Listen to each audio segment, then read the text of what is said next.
زخمی چڑیل۔ ایک زمانے میں ایک بادشاہ تھا۔ اس کی 2 بیٹیاں تھیں۔ بادشاہ اپنی بیٹیوں سے بڑی محبت کرتا تھا۔ بادشاہ نے اپنی بیٹیوں کو ہر قسم کی آزادی دی ہوئی تھی۔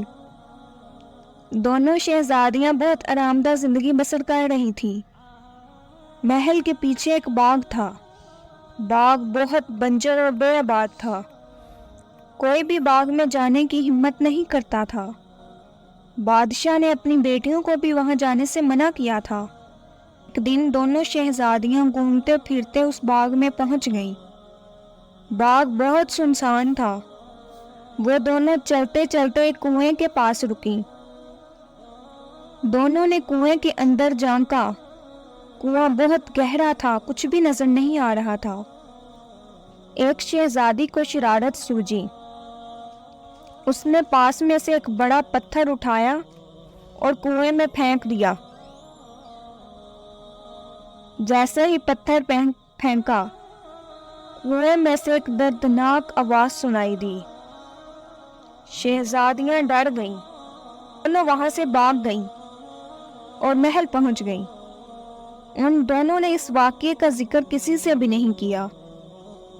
دن گزر گیا اور رات ہو گئی۔ جب دونوں شہزادیاں سو رہی تھیں، کھڑکی پر دستک ہوئی۔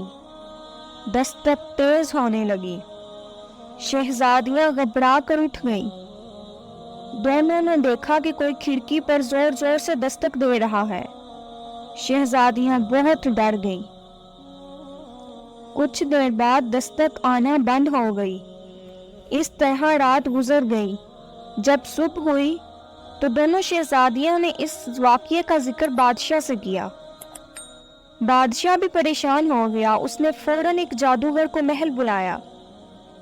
جب جادوگر محل پہنچا تو اسے تفصیل سے شہزادیوں نے رات والا قصہ سنایا۔ جادوگر کمرے کا اچھے سے معائنہ کرنے چلا گیا۔ پھر شہزادیوں سے پوچھا کہ کیا وہ پچھلے باغ میں گئی تھی؟ شہزادیوں نے اس بات میں سر ہلا دیا۔ جادوگر نے جانے کی وجہ دریافت کی اور پوچھا کہ وہاں کیا ہوا تھا۔ دونوں نے سب کچھ سچ سچ بتا دیا۔ جادوگر اس باغ میں پہنچا اور اس کنویں کے قریب آیا۔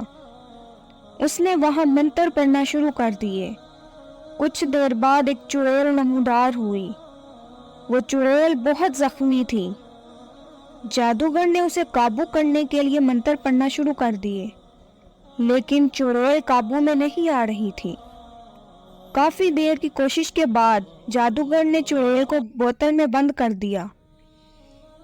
پھر چڑیل سے شہزادیوں کے کمرے میں آنے کی وجہ پوچھی تو چڑیل نے بتایا کہ کل وہ باغ آئی تھیں اور جب انہوں نے پتھر کنویں میں پھینکا تو وہ کنویں میں سو رہی تھی، تو پتھر اسے زخمی کر گیا۔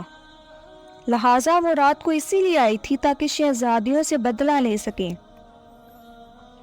یہ سن کر جادوگر کو چڑیل پہ ترس آ گیا، لیکن اس نے کہا کہ شہزادیوں کو نہیں معلوم تھا کہ تم وہاں سو رہی ہو، لہٰذا ان کا کوئی قصور نہیں، اس لیے تم اسے معاف کر دو۔ اس کے بدلے میں تمہیں آزادی دے دوں گا۔ چڑیل راضی ہو گئی۔ جادوگر نے اسے آزاد کر دیا اور محل میں آ گیا۔ اس نے آ کر سارا واقعہ بادشاہ اور شہزادیوں کو سنایا اور شہزادیوں سے وعدہ لیا کہ وہ دوبارہ اس باغ میں نہیں جائیں گی۔ شہزادیوں نے وعدہ دیا کہ وہ دوبارہ اس باغ کا رخ نہیں کریں گی۔ اس طرح ان کی ایک بھیانک چڑیل سے جان چھوٹ گئی۔